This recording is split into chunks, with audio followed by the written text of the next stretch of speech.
Timeless closets and cabinetry where elegance meets organization. Yes, we are back with our amazing friend, Wendy Scott, who's been doing this for over 20 something years. She's the owner and a professional closet designer based out of New Jersey. She's here again to talk more about the work she does. And we may go off script today, which is fine, but it's always a pleasure having her. She's become a friend over the past few months and from Holland Township, New Jersey. Welcome back, Wendy. How are you?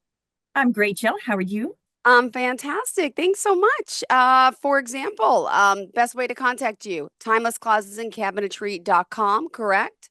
Absolutely. And if you type that into Facebook or Instagram, you will get me as well. Email is wendy@timelesscc.com or my phone number, 908-975-9381. Perfect. And you've been in the business for quite a long time. We've had some great shows here. I mean, you are just in the know, in the everything when it comes to everything about organization and closet spaces. Now, for today, I know you wanted to switch gears a little bit. So tell us a little bit about what you wanted to discuss for today. So, tongue in cheek, there's nothing funny about this.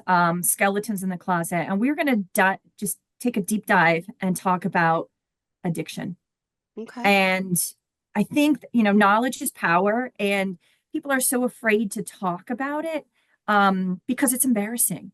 Yeah. And how can you, and it's everywhere. So I'm going to share a personal story and a few personal stories where that's why I told them to tell you what we were talking about so you'd have a tissue ready. They Um, didn't, but so yeah, we'll yell at Jason later. yes. But Jason, bad. bad Jason. So we're gonna deep dive. And I didn't write an outline. I'm just, mother to mother, we're gonna have an open, frank conversation. So this is what my last year has been like. I got a text message, phone call from my son's roommate. You need to check on your son. He's got a massive problem.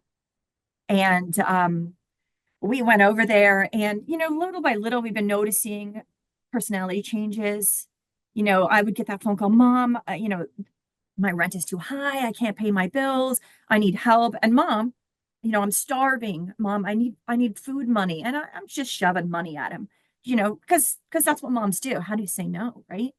But we didn't realize that there was a really deep problem. And so a really bad problem.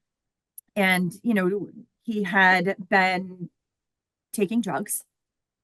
And I think that the term right now is self-medicating, 100% self-medicating.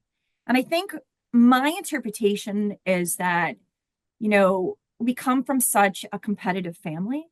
His father still competes in sports. My husband still competes in sports. I, until a few years ago, competed. We're very, very competitive. He's got siblings, they're successful. And his identity was a little hidden. And again, this is my interpretation, this as a mom looking over. And so, controversial statement, started playing video games. And that is served a dual purpose where he found his identity, but he also found his escape from reality and from whatever was making him uncomfortable or having anxiety.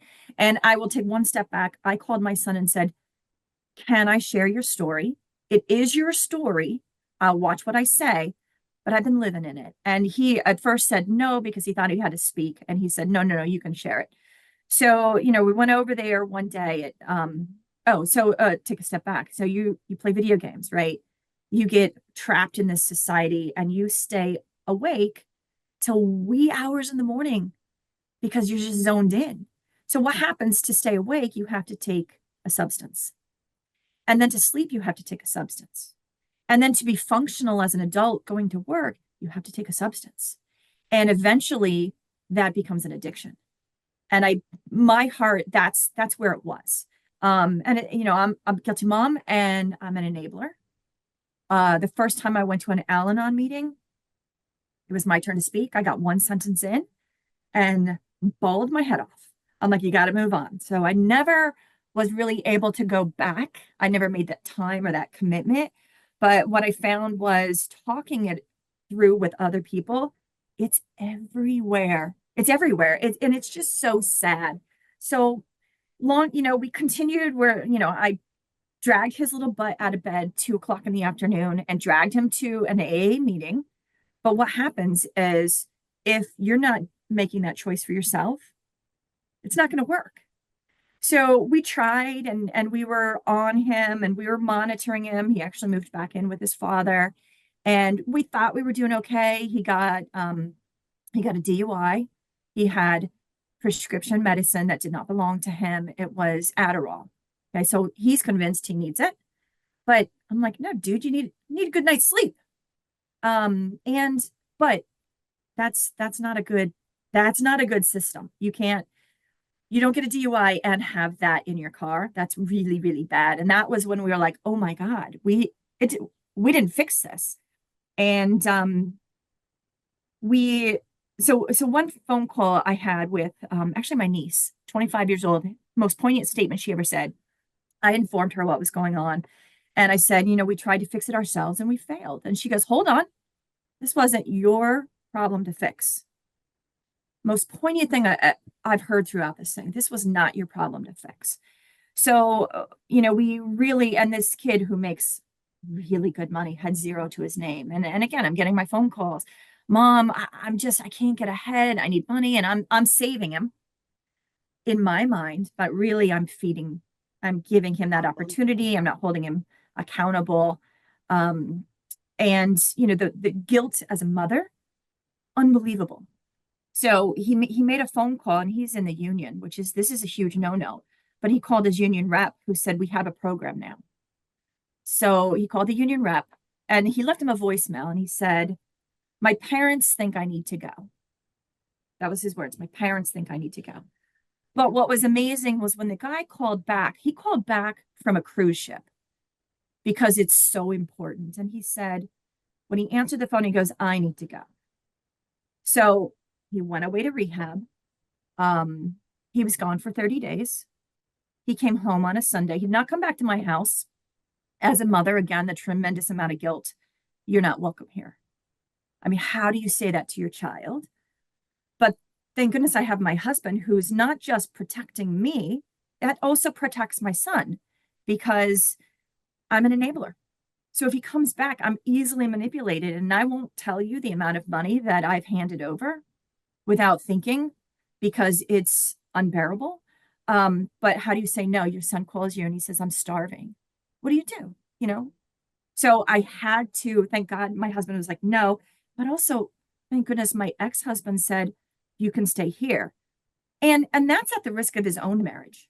Okay. Yeah. He's staying, so he stays with his father. A trigger point. This was when, by the way, how long ago? So we started around June when we first got our first notice from the friend who he lost his friend over this because his personality, and my son is a gorgeous kid. He's got an amazing personality. He's one of those kids that you just kind of brush this aside because of who he is. Yeah. So nobody holds him accountable Mm-hmm. because he's just got such a great personality and you just want to love him to death. And so now we're now at the beginning of the year. I want to say February-ish. And, he goes away for his 30 days and he comes back on a Sunday. And on Friday, Saturday, his dad happened to check his bank account and he knew starting to act funny again. Sunday, when he had gotten back, he had already purchased something. So he came out of 30 days and had already done something. And we're like, oh my gosh. And I'm going to take a step back because this, as a parent, makes me out of control with anger.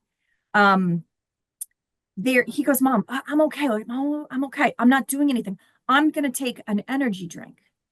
So I'm drinking energy drinks instead. Well, what he's drinking is something called Kratom. It's Kratum. And so he thinks this is good because he could buy this at the gas station. Okay. Well, there's two things that have this gas station. There's a vape called gas station heroin that is now outlawed in 7 states. He's not on that, but just to give you an idea that it's still available. There's this Kratom, which is called garbage heroin. Not only is it expensive, it is as addictive as heroin, and it has a lot of the effects of heroin. And it is being treated across the country in all the rehab facilities. because it's highly, highly addictive. At least I believe 2 people have died from it. But by the time the FDA catches up, they'll have something else out there. As a mother, I'm like, oh, mom, I'm safe. Uh, I bought this at the gas station. It's just an energy drink. And I drink energy drinks. I drink something when I work out. So I'm like, okay, but then you're seeing him blow through 50 bucks, 50 bucks, 50 bucks, 50 bucks. And he has no money in his bank because he's drinking this and it's highly, highly addictive. So anyway, he went back for another 30 days. And I spoke to a counselor and she's like, well, where did he go when he got out the first time? I said he went back to his dad's house. And nothing against his dad whatsoever, because But he has the heart, and his poor saint of a wife has allowed this. That again, all enablers, which we've all have been in our lives. And it's so hard to say no to your child, which you had the strength and you had the help of your husband to help you with. You gave him the chance, his dad, and the sweet wife. But again, that's enabling. But go ahead. it's enabling, but as a parent, where else is your child going to go? Yeah. And I mean, that's the alternative. I mean, where else is he going to go? And so the one thing she said was, he can't go, it's not against his dad, but he can't go back to that same environment, because that's where all the easy access and all this different stuff is available. The same with internal pressures. And again, this goes back to, I'm self-medicating for whatever reason he feels he's upset with, or anxiety, or his escape from life. I mean, we all love Jimmy Buffett. I want to, forget about life for a while. Yeah. I mean, I get it, but some people have an addictive personality. And I think that her addictive personalities, I feel, runs in my family. So he's got a sister, he's got 2 half sisters, he's got 2 stepsisters, or 2 step siblings. Nobody has an issue. They can handle whatever, but he can't for whatever reason. And that's okay. Everybody's different. So it's learning how to cope with all this, and figuring out what to do next. So from that 30 days, he went to a sober living. And he was doing pretty good there. He was able to go away for a weekend. Well, guess what he did? He had a little pot, he had alcohol. So then they send you away for 10 days and then you come back. And, okay, sober living Because is they come amazing. back and test you, right? I'm assuming they test you. Well, when you're at sober living, you're tested. I don't know if it's weekly or daily. I'm not Okay. sure. So he was tested and he was honest. And but you're in a space where you're held accountable. You're in a different location away from everything. He actually was sent to Pennsylvania, and you're in a place where everyone else has certain things, is under the same guidelines. So you're not alone. And you have 6 hours. The first step is like 6 hours of counseling. So you can't work yet. Well, we're watching unemployment, like, you're running out. We're watching, because he's in the union. We're watching, you have to be in for a certain amount of time in order to hold your benefits. We're like watching all that. We're like, dude, once that 10 days started over, he was going to be out of everything. So you got to really watch that. And then there was a few times where, okay, there's people there that are good people, but there's also people there that are required to be there. He had a knife put to his throat. He had his things stolen. I have a good friend whose partner was sent to a different rehab. And he said it was gang-like, that you had to surround yourself with a group so that you were safe. I mean, holy cow. And frankly, I'm not going to say the recovery center my son went to. His was good. However, I was informed that one of the wives smuggled pot into the facility. I'm like, come on. Anger, guilt. As a mother, this has been the most insane thing I've ever gone through.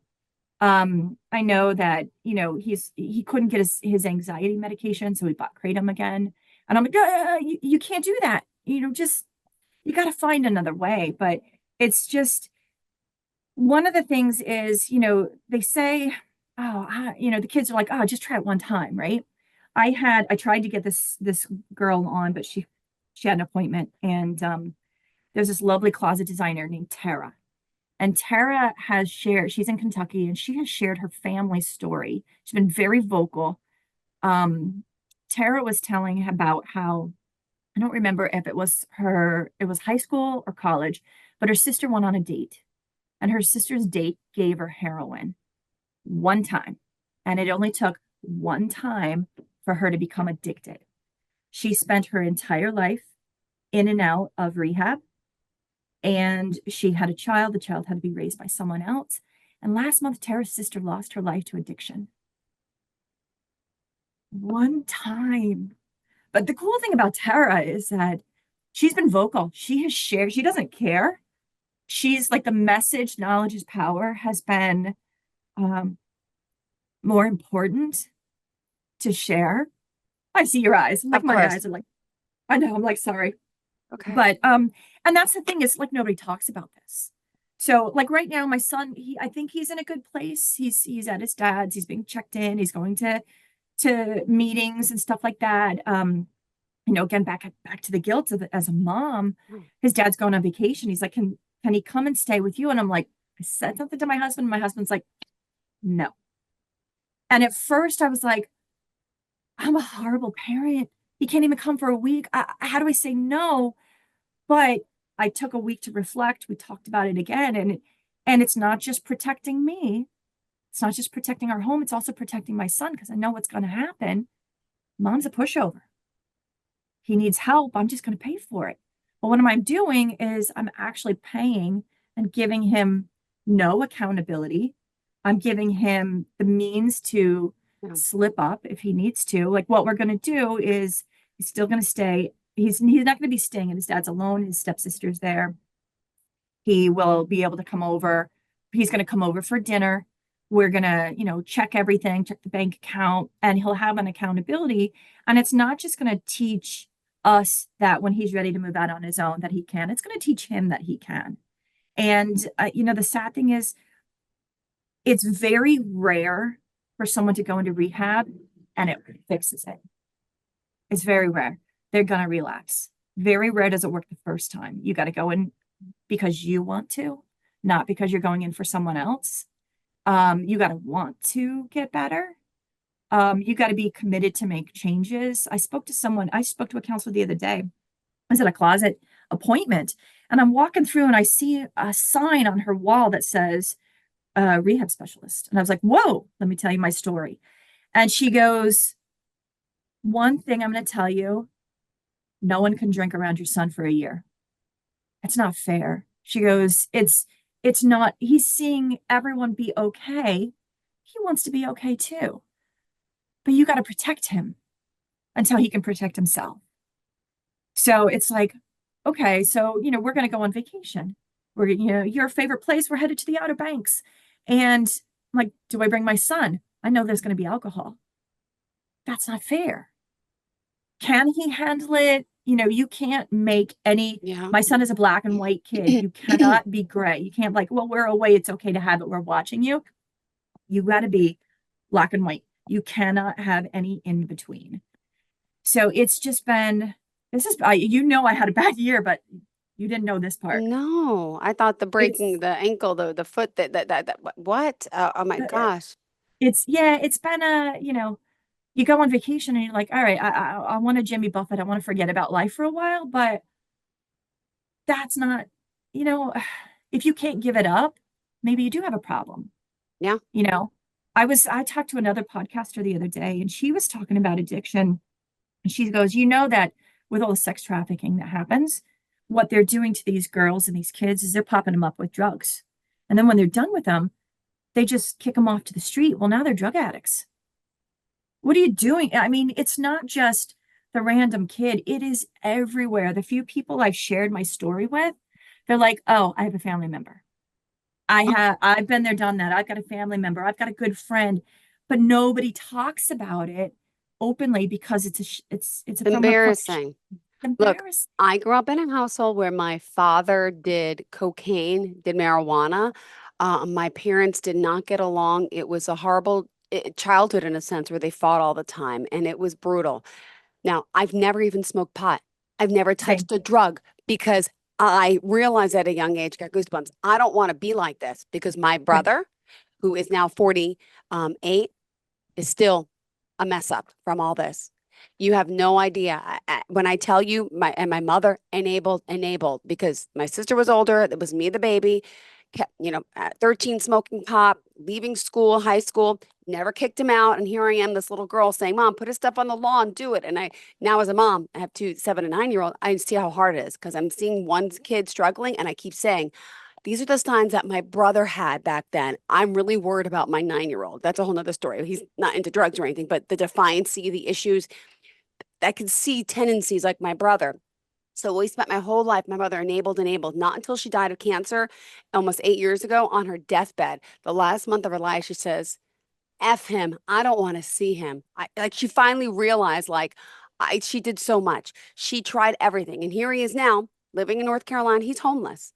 He was just up here for like 2 months. I went to North Carolina to see him. He's staying at a friend's house. He's not there. He came up here, and what do we do? Do we let him in our house? Do we not? Let him in a few times. Big fight happened in front of my kids. He drank alcohol. He choked my son and pushed him. Like, I'm not kidding. So he's been living in his car.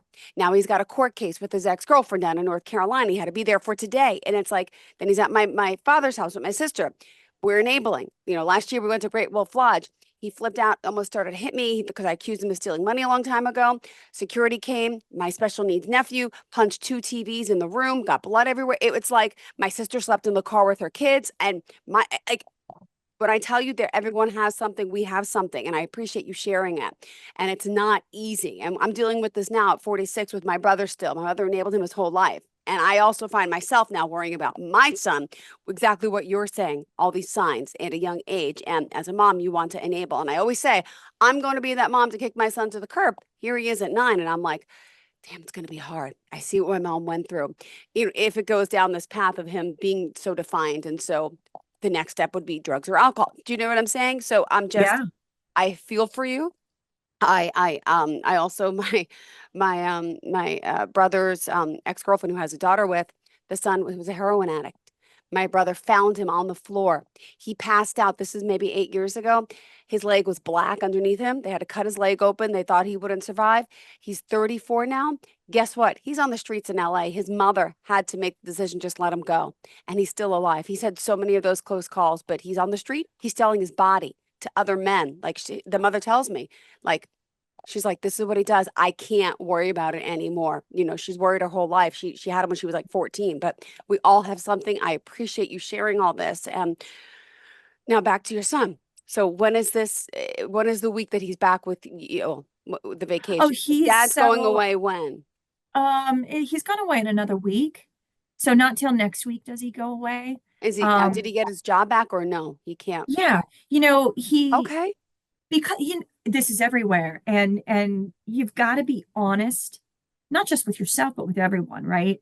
And that's one of the things that we've been telling him this whole time. You've got to be honest with everyone. So they did say to the boss, hey, this is what's going on. And the boss said, my own child went through that.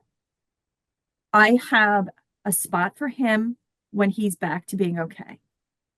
So he's back to work. So that's good. He's He's got not home all day. eyes. So he has stuff to do. Okay. He's going to work. He's going to a gym. He's going to meetings. Results But the chances of relapse, are extremely high. it's almost a given. Because technically relapse number, how many? And it's so hard to see. It's so hard. I mean, first of all, thank God I have my backbone, which is my husband, because what would I do? I mean, you just to give money, I have to lie. So if you are lying, you probably shouldn't be doing it, right? But I have to say, if I didn't have that, I'd be back in the same position. My son would be living here. I would probably be paying for everything. I'd be enabling this to happen, and I'm a pushover. So I think he's in a good place. I hope he's in a good place. I try to be as optimistic and forgiving and just supportive as can be. But I have to look and stop. I got to take the blinders off. And, I should get back to a meeting. Again, it's been super cathartic talking about it, super good. talking to friends who are like, hey, I've been there. This is what you should look at. This is what to do. And people tell me, you can't do that. You're an enabler. You got to stop that. I'm a mom. What do you want me to say? Kick them to the curb? I couldn't do that. I mean, it's been a year. It's been a year I'm for sure. sure. And again, the whole reason of sharing this was that so many people are going through it. Nobody talks about it. But I mean, just if I can tell one mom to watch out for kratom, to me that's a win. I've never heard of it until today. So later I'm going to Google Kratom. I already wrote it down. Let me tell you something. I ran into one of my son's high school friends last night, and he happened to tell me he had lost his job, he fell into alcohol, and his mother said, dude, what's going on? Are you okay? And he had a family member who was a drug addict who is in a good place now. The kid's great. But he watched that kid growing up and he admitted to his mother, I got a problem. And they got through it. And I talked about my son and I said, kratom, and he knew exactly what it was. And it was like, holy crap. It just makes me so angry. You can just, they think it's okay. Not to downplay any of the other things, but this one, gas station heroin. I mean, are you kidding me? Garbage heroin. It's just sad. But skeletons in the closet. I know it totally went off topic, but it's been bothering me for a while, and I really wanted to share it because I think we need to just talk about it more openly. Ah, I want to be like Tara. I want to share the story because so many people are going through this. Like, who would have known about Jill, right? yeah, yeah. It's just, it's crazy. It's crazy. My You brother is can, still struggling at 48, and then we still enable. We, after what he did last year, let him back into my house. And he did this with my son the other night.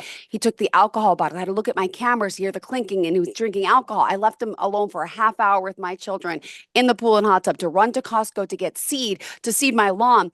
And I come home.